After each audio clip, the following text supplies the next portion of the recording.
আসসালামু আলাইকুম রহমতুল্লাহ। মেহেরবানি করে ভিডিওটা উপর টান দিয়েন না, ভিডিওটা শেষ পর্যন্ত দেখেন, তারপর আপনার মতামত কমেন্ট বক্সে জানাবেন।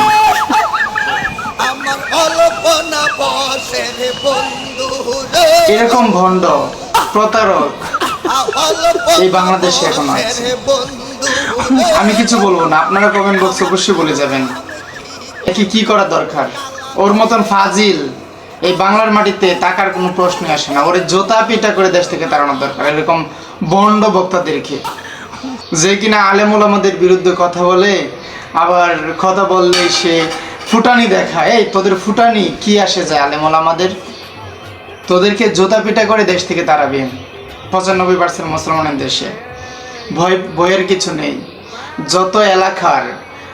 যত এলাকার লোকেরা তাদেরকে ভোট দেন তারা ওই বংশধর। কার বংশধর জানেন? বলবো নাকি? বলতে চাই, কিন্তু আপনারা তো মুরব্বী মানুষ, কিছু বলতেও পারি না।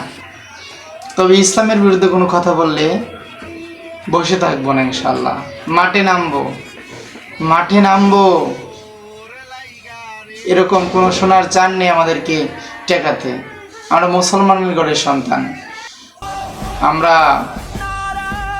কারো কাছে মাথা নত করার মুসলমান না। ইনশাআল্লাহ সকলে ভিডিওটা শেয়ার করে দেবেন, আর এরকম ভণ্ডদেরকে মানুষকে জানিয়ে দেন এটা ভণ্ড প্রতারক, সবাইকে জানিয়ে দেন ইনশাআল্লাহ।